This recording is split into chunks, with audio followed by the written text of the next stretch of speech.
नमस्कार, स्वदेश न्यूज की खास पेशकश 2 बजे की 5 बड़ी खबर में आपका बहुत स्वागत है। मैं हूं आपके साथ ऋषभ राय। 2 बजे की 5 बड़ी खबर में सबसे पहले बात पतंजलि की खबर की, जहां पतंजलि ने अवमानना नोटिस का जवाब नहीं दिया, जिसे लेकर सुप्रीम कोर्ट ने रामदेव बालकृष्ण को पेश होने का आदेश दिया है। दूसरी खबर पश्चिम बंगाल से है, जहां टीएमसी नेता डेरेक ओब्रायन ने सुप्रीम कोर्ट की निगरानी में लोकसभा चुनाव कराए जाने की मांग करी है। टीएमसी नेता की मांग पर बीजेपी ने पलटवार किया। तीसरी खबर बिहार से है, जहां पशुपति पारस ने मोदी कैबिनेट से इस्तीफा दे दिया है। लोकसभा चुनाव में सीट नहीं देने को लेकर उन्होंने एनडीए गठबंधन से नाता तोड़ा है। चौथी बार छत्तीसगढ़ से, चौथी खबर आपको बता रहे हैं, जहां छत्तीसगढ़ से है। छत्तीसगढ़ और महाराष्ट्र बॉर्डर पर मुठभेड़ हुई है, जिसमें 4 नक्सली ढेर हो गए हैं। जवानों ने AK-47 समेत हथियारों का जखीरा बरामद किया है। 5वीं और आखिरी खबर दिल्ली से है, जहां मनीष सिसोदिया को होली जेल में ही मनेगी। दरअसल राउज एवेन्यू कोर्ट ने 6 अप्रैल तक न्यायिक हिरासत मनीष सिसोदिया की बढ़ा दी है। साथ ही संजय सिंह की हिरासत भी बढ़ाई गई है। तो ऐसे में आम आदमी पार्टी के जो तमाम नेता इस वक्त जेल में हैं, उनकी होली भी इस वक्त जेल में ही मनेगी, जिस तरीके से न्यायिक हिरासत बढ़ाई गई है। और ये 5 खबरें आपको 2 बजे की बता रहे हैं, जहां पहली खबर रामदेव बालकृष्ण को सुप्रीम कोर्ट ने हाजिर होने के लिए कहा है। सुप्रीम कोर्ट ने पतंजलि आयुर्वेद के गुमराह करने वाले दवा विज्ञापन मामले में स्वामी रामदेव पतंजलि के को फाउंडर और पतंजलि के एमडी आचार्य बालकृष्ण को कोर्ट में पेश होने को कहा है। कंपनी और आचार्य बालकृष्ण ने नोटिस का जवाब दाखिल नहीं दिया, जिसकी वजह से यह आदेश जारी किया गया है। अब उन्हें अगली तारीख पर कोर्ट में पेश होना पड़ेगा। इसके अलावा जस्टिस हिमा कोहली और एहसानुद्दीन अहमदुल्लाह की बेंच ने बाबा रामदेव को यह बताने के लिए भी नोटिस जारी किया है कि उनके खिलाफ अवमानना की कार्रवाई क्यों ना शुरू की जाए, यानी वो कारण बताएं कि आखिर उनके खिलाफ क्यों कार्रवाई ना हो। इससे पहले 27 फरवरी को हुई सुनवाई में कोर्ट ने बाबा रामदेव की कंपनी पतंजलि आयुर्वेद के गुमराह करने वाले दवा विज्ञापनों पर रोक लगाई थी। इसके अलावा पतंजलि आयुर्वेद कंपनी और आचार्य बालकृष्ण को अवमानना कार्रवाई में कारण बताओ नोटिस जारी किया गया था। आज supreme court Indian medical association की ओर से 17 अगस्त 2022 को दायर की गई याचिका पर सुनवाई कर रही थी। इसमें कहा गया है कि पतंजलि ने कोविड वैक्सीनेशन और एलोपैथी के खिलाफ नेगेटिव प्रचार किया। वहीं खुद की आयुर्वेदिक दवाओं से कुछ बीमारियों के इलाज का झूठा दावा किया गया। ऐसे में अब पतंजलि पर सुप्रीम कोर्ट ने सख्ती दिखाई है। और इसी खबर पर और जानकारी लेंगे। देहरादून से ब्यूरो चीफ अवनीश गुप्ता हमारे साथ और भी जानकारी के लिए फोन लाइन पर जुड़ गए हैं। अवनीश जी, पतंजलि पर सुप्रीम कोर्ट ने सख्ती दिखाई है और साथ ही आचार्य बालकृष्ण और बाबा रामदेव को हाजिर होने की बात कही है। किस तरीके से पूरा मामला लगातार चलता आ रहा था और किस तरीके से सुप्रीम कोर्ट की सुनवाई को देखा जाए? जी बिल्कुल ऋषभ, देखिए यहाँ पे अगर बात करें बाबा रामदेव और बालकृष्ण की, उनकी मुसीबतें कम होने का नाम नहीं ले रही हैं। पहले भी जिस तरीके से आईएमए ने जो है एक भ्रामक प्रसार की बात की थी कि जो दवाइयां हैं इन्होंने जो है बिना पुष्टि के, बिना उसके जो है इन्होंने यहाँ पे कर दी थी। और साथ में इन्होंने आरोप लगाया था कि जो एलोपैथिक दवाइयां होती है वो जो है भ्रामक होती है, लोगों को गुमराह करने के लिए होती है। तो तमाम चीजों को लेकर यहाँ पे, और खास करके अगर बात करें कोविड के टाइम की, तो कोविड में इन्होंने कोरोनिल का जो है दावा किया था कि उससे जो है कोविड की जो है बीमारियां सब खत्म हो जाएंगी। तमाम चीजों को लेकर जो आईएमए है उन्होंने एक पिटीशन दाखिल की थी इनके खिलाफ, जिसका संज्ञान लेते हुए जो है कोर्ट ने यहाँ पे तुरंत इनको जो है ये प्रतिबंध जो दवाइयां थी उनको जो है यहाँ पे जो उनका विज्ञापन था, प्रचार प्रसार था, उस पर प्रतिबंध लगाने की यहाँ पे इनको आदेश जारी किए गए थे। और साथ में कोर्ट में पेश होने की यहाँ पे इनको बात कही गई थी। परंतु जिस तरीके से देखा जाए तो लगातार जो है नोटिस के बावजूद भी जो है ना तो जो को फाउंडर है रामदेव और जो इनके एमडी है बालकृष्ण, वो कोर्ट में पेश नहीं हुए। उसको लेके अब जो है यहाँ पे जो है ताजा मामला जो आया है वो अवमानना का यहाँ पे नोटिस दिया गया। साथ में जो जस्टिस है हिमा कोहली, उन्होंने भी जो है इस पर कहा कि आप कारण बताइए कि आपने जो है यहाँ पर क्यों ना आपको ये नोटिस दिया जाए और आपने अभी तक जो है इसका यहाँ पे संज्ञान क्यों नहीं लिया, कोर्ट में आप पेश नहीं हुआ। इसके लिए बाकायदा उनको 2 सप्ताह का समय दिया गया है। निश्चित तौर पर सख्त टिप्पणी भी सुप्रीम कोर्ट की रही है। देखना महत्वपूर्ण होगा कि ये सुप्रीम कोर्ट ये पहुंचते हैं या फिर किस तरह की आगे की कानूनी प्रक्रिया रहेगी, देखना महत्वपूर्ण होगा। फिलहाल बहुत शुक्रिया अवनीश जी आपका तमाम जानकारी साझा करने के लिए।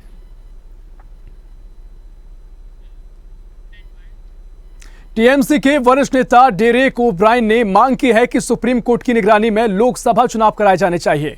उन्होंने कहा कि बीजेपी लोकतांत्रिक संस्थानों को तबाह करने की कोशिश कर रही है। डेरेक ओब्रायन ने चुनाव आयोग को लेकर भी गंभीर सवाल खड़े किए हैं। डेरेक ओब्रायन ने मंगलवार को आरोप लगाते हुए एक सोशल मीडिया पोस्ट किया। इस पोस्ट में डेरेक ओब्रायन ने लिखा कि भाजपा घटिया तरीकों से भारत में संस्थानों जैसे चुनाव आयोग को तबाह कर रही है। क्या बीजेपी लोगों को सामना करने से डर रही है और इसी वजह से उन्होंने विपक्ष को निशाना बनाने के लिए चुनाव आयोग को अपनी पार्टी कार्यालय में तब्दील कर दिया है। डेरेक ओब्रायन की सुप्रीम कोर्ट की निगरानी में आम चुनाव कराने की मांग पर भारतीय जनता पार्टी के प्रदेश अध्यक्ष सुकांत मजूमदार ने कहा कि डेरेक ओब्रायन और उनकी पार्टी के नेता नया संविधान बनाना चाहते हैं। चुनाव आयोग के पास देश में चुनाव कराने की जिम्मेदारी है। ये राज्य के निर्वाचन आयोग की तरह काम नहीं करेगा, तो वो सब करे जो ममता बनर्जी उनसे कहेंगे। तो ऐसे में चुनाव आयोग को भी आड़े हाथों यहां पर टीएमसी नेता ने लिया है। इसके अलावा केंद्र सरकार पर कड़े आरोप लगाए हैं और साथ ही सुप्रीम कोर्ट की निगरानी में चुनाव कराने की मांग करी है। और इसी खबर पर और जानकारी लेंगे दिल्ली एनसीआर से हमारी सहयोगी तनु बालियान हमारे साथ जुड़ गई हैं।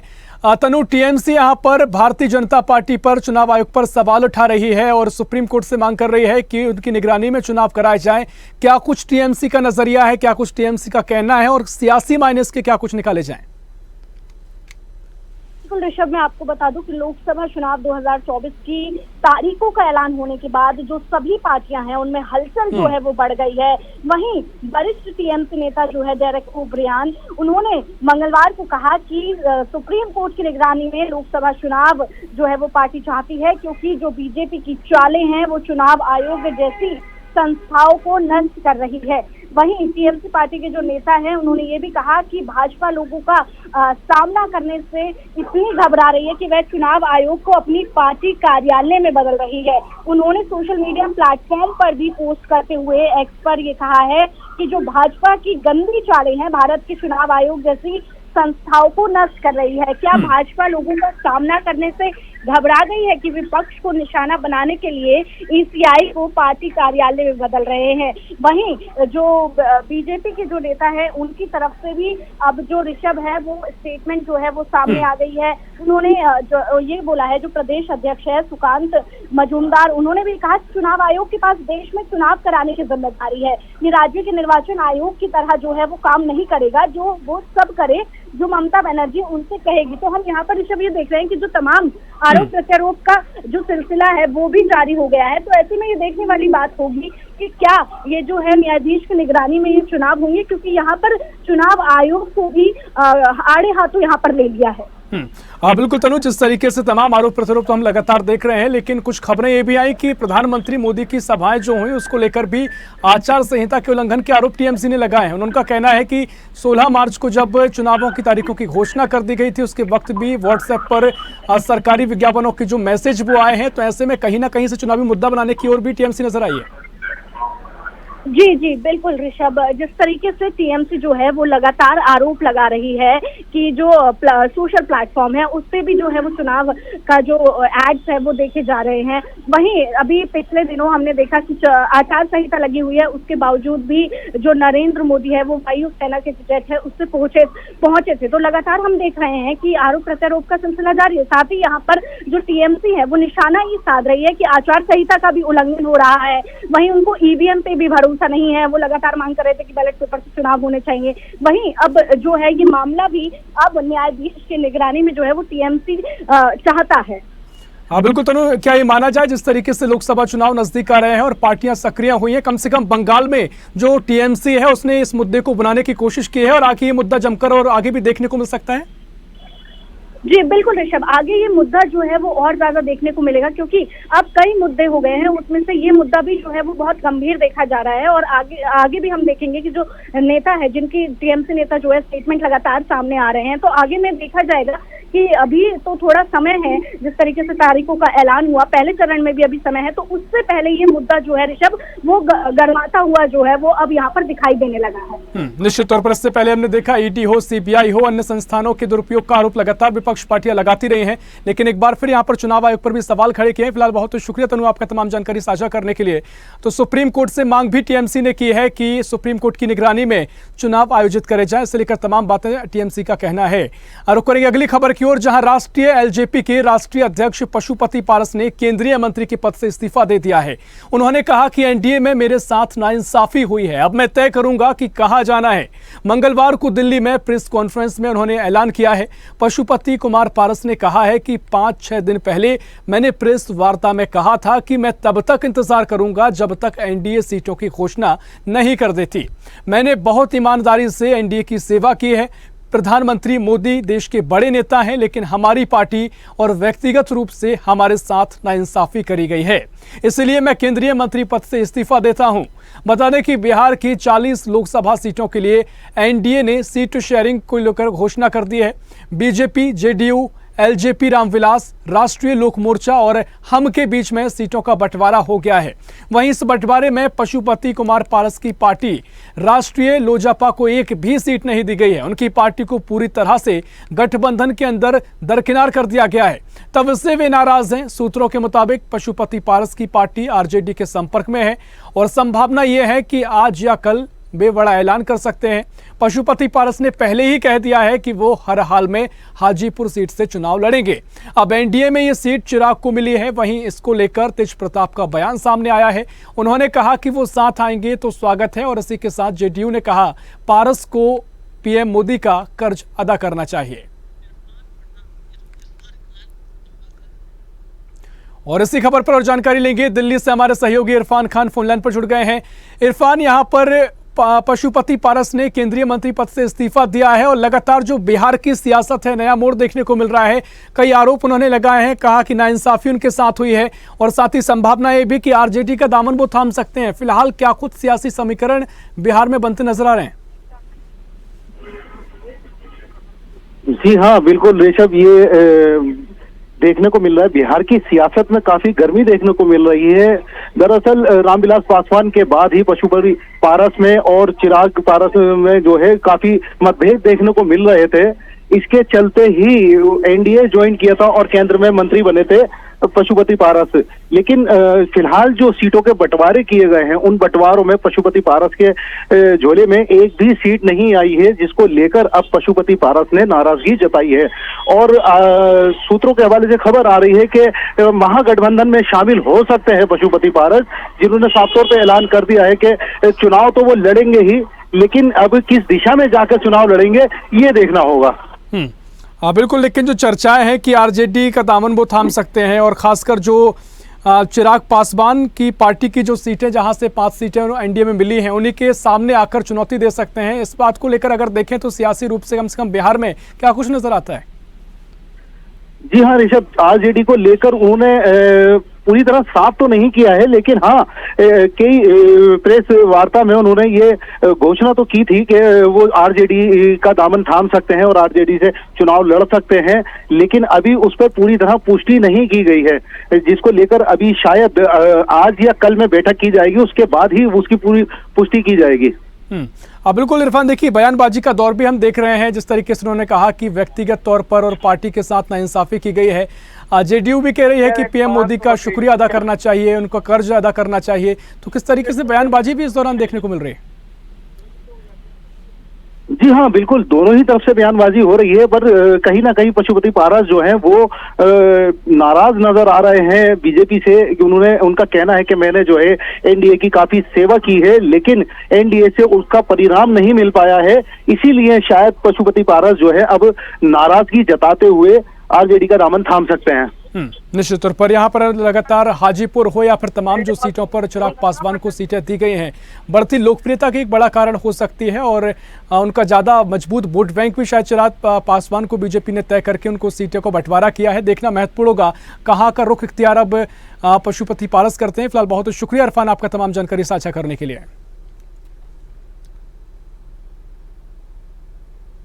और इसी बीच छत्तीसगढ़ महाराष्ट्र बॉर्डर से बड़ी खबर, जहां गढ़चिरौली जिले में महाराष्ट्र पुलिस के C60 कमांडो और नक्सलियों के बीच में मुठभेड़ हुई, जिसमें कमांडो यूनिट ने 4 नक्सलियों को मार गिराया है। बलों ने 4 विद्रोहियों के शव, एक AK-47 कार्बाइन, 2 पिस्तौल और नक्सली साहित्य समेत हथियारों का जखीरा बरामद किया है। मृतक नक्सलियों पर 36 लाख रुपए का बड़ा इनाम था। इसके अलावा यह भी पता चला है कि नक्सली तेलंगाना सीमा पार कर गढ़चिरौली में घुसपैठ कर रहे थे। उनकी आगामी लोकसभा चुनावों में हिंसा करने की एक बड़ी योजना थी। योजना के तहत वे घुसपैठ करके आए थे। जानकारी के मुताबिक इलाके में अभी भी सर्च ऑपरेशन जारी है। महाराष्ट्र पुलिस को इनपुट मिला था, नक्सली गढ़चिरौली के कोला मरका पहाड़ों पर जंगल में छिपे हुए हैं। नक्सलियों की मंशा लोकसभा चुनाव में बड़ी वारदात को अंजाम देना थी। इसके बाद महाराष्ट्र पुलिस की स्पेशल C60 कमांडो यूनिट और CRPF की टीम ने जंगल में सर्च ऑपरेशन चलाया। जवानों ने खुद का बचाव करते हुए मुंहतोड़ जवाब दिया, जिसमें 4 नक्सली मारे गए हैं। सर्च ऑपरेशन के बाद चारों नक्सलियों के शव बरामद किए गए हैं। अभी मारे गए नक्सलियों की पहचान उजागर नहीं की गई है। SP नीलोत्पल ने बताया कि बाकी नक्सलियों को पकड़ने के लिए सर्च ऑपरेशन चल रहा है। बता दें कि गढ़चिरौली जिला महाराष्ट्र के दक्षिण पूर्वी कोने में स्थित है और ये पूर्व में छत्तीसगढ़ और दक्षिण पश्चिम में तेलंगाना से सटा हुआ है। लेकिन जिस तरीके से 36 लाख रुपए के इनाम की नक्सली ढेर हुए हैं, बड़ी उपलब्धि यहाँ पर पुलिस की रही है। और इसी खबर पर और जानकारी के लिए सुकमा से हमारे सहयोगी मनीष सिंह हमारे साथ जुड़ गए हैं। मनीष, पुलिस और यहां पर नक्सलियों के बीच में मुठभेड़ हुई है। छत्तीसगढ़ महाराष्ट्र के बॉर्डर पर यह मुठभेड़ बताई जा रही है। फिलहाल मुठभेड़ को लेकर क्या अपडेट है, क्या ऑपरेशन अभी जारी है, और साथ ही जो नक्सली मार गिराए गए हैं वो उनके बारे में क्या अपडेट है? मनीष।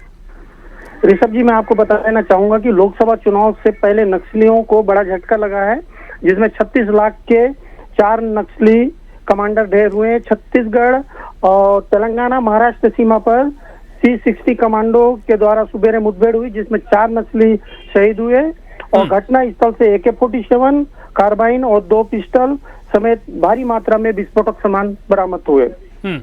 हाँ बिल्कुल, सर्च ऑपरेशन अभी चल रहा है। इसको लेकर क्या अपडेट है? क्या अभी तक पूरी जो जानकारी है वो इकट्ठा हो गई है, पूरा ऑपरेशन खत्म हो गया है, या फिर अभी भी किसी तरह की कार्रवाई जारी है? अभी भी जंगल में ऑपरेशन चल रहा है और जो कि 66 के कमांडो हैं वो जंगल में ही है और अभी जब ये बाहर आएंगे उसके बाद ही।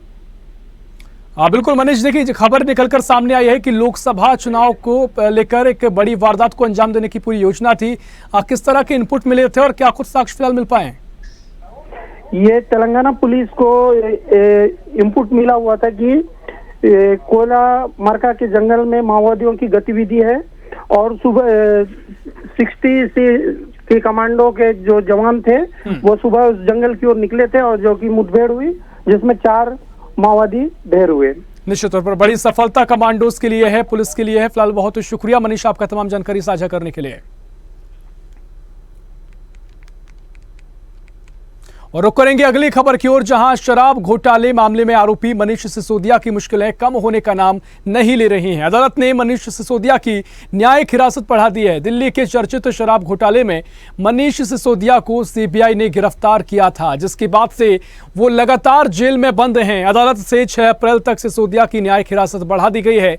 न्यायिक हिरासत की समय बढ़ने के बाद सिसोदिया की होली जेल में ही मनेगी। दिल्ली के पूर्व CM और आम आदमी पार्टी के नेता पूर्व उप मुख्यमंत्री मनीष सिसोदिया पिछले साल से ही जेल में बंद हैं। दिल्ली की राउज एवेन्यू कोर्ट ने सिसोदिया की न्यायिक हिरासत को बढ़ाकर 19 मार्च तक किया था। न्यायिक हिरासत की अवधि खत्म होने के बाद सिसोदिया को कोर्ट में पेश किया गया।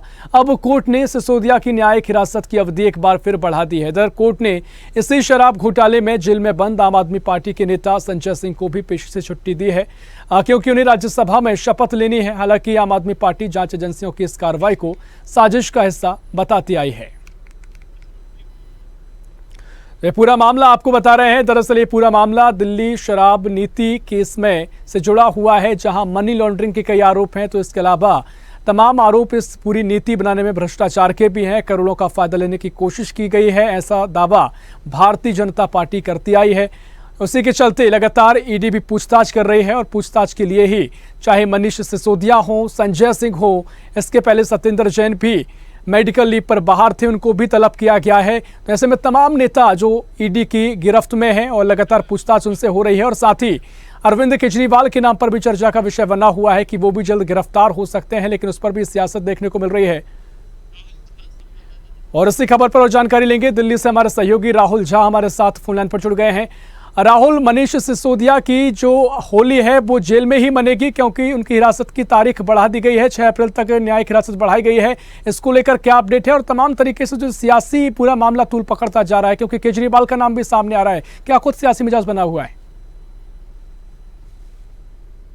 6 अप्रैल तक कर दी गई है। उन्होंने जमानत याचिका लगाई थी कोर्ट के अंदर, लेकिन उन्होंने उसकी कोर्ट ने सुनवाई करते हुए 6 तारीख तक बढ़ा दी गई है, जिसके अंदर अभी सत्येंद्र जैन का भी जो है उन्होंने रद्द कर दिया जो पिटीशन था। उसके बाद उनकी भी गिरफ्तारी हो गई है। तो इस बार ये कयास लगाए जा रहे थे कि शायद उनको जमानत मिल जाए, शायद उनके घर वाले भी इंतजार कर रहे थे कि शायद आकर के होली जो है साथ में बनाई जाएगी पार्टी के। लेकिन कोर्ट, सीबीआई ने कोर्ट को ये कहा कि शायद तथ्यों से छेड़खानी हो सकती है, बहुत सारी चीजें हो सकती है, गड़बड़ हो सकती है, इसीलिए उनको कोर्ट ने जो है 6 तारीख तक का रिमांड जो है और ज्यादा बढ़ा दिया, 6 अप्रैल तक का। यानी कि अब ये साफ हो चुका है कि जिस तरीके से दिल्ली के अंदर जो होली है, तो जो त्योहार आने वाले हैं वो भी वो जेल के अंदर ही बनाएंगे। और ये बहुत बड़ा झटका है आम आदमी पार्टी के लिए। बिल्कुल राहुल, देखिए लगातार हमने देखा सत्येंद्र जैन को भी तलब किया गया और उसके अलावा मनीष सिसोदिया लगातार उनकी न्यायिक हिरासत बढ़ा दी गई है। उसके अलावा संजय सिंह की भी न्यायिक हिरासत बढ़ाई गई है, वो आज उनकी राज्यसभा सांसद के रूप में शपथ वो ले रहे हैं और साथ ही केजरीवाल का नाम भी सामने आ रहा है। तो यहाँ पर आम आदमी पार्टी की मुश्किलें लगातार बढ़ती दिखाई दे रही हैं। राहुल जी बिल्कुल बिल्कुल, देखिए अब दिल्ली जल बोर्ड को लेकर के भी एक बात आ रही है सामने कि दिल्ली जल बोर्ड की भी जांच हो रही है। ईडी दिल्ली जल बोर्ड में भी हुई घोटाले की जांच कर रही है। कहीं ना कहीं ये चीज जो है आम आदमी पार्टी के चाहे कोई भी नेता हो, उनकी मुश्किलें बढ़ती हुई नजर आ रही है, क्योंकि आम आदमी पार्टी एक तरफ तो दिल्ली के अंदर कैंपेन कर रही है, जिनकी 4 सीट है, 4 सीटों पे जोर शोर से कैंपेन कर रही है, और दूसरी तरफ जो है गिरफ्तारी का कहीं ना कहीं ये खतरा बना हुआ है अरविंद केजरीवाल। निश्चित तौर पर, और साथ ही आम आदमी पार्टी के आरोप भी है कि सियासी रूप से इस तरह की कहें कि मामले उठाए जा रहे हैं और ईडी सीबीआई का दुरुपयोग का आरोप पहले से ही आम आदमी पार्टी केंद्र सरकार पर लगाती आई है। देखना महत्वपूर्ण होगा क्या कुछ सियासी रूप से स्थिति नजर आएगी। फिलहाल बहुत शुक्रिया राहुल आपका तमाम जानकारी साझा करने के लिए।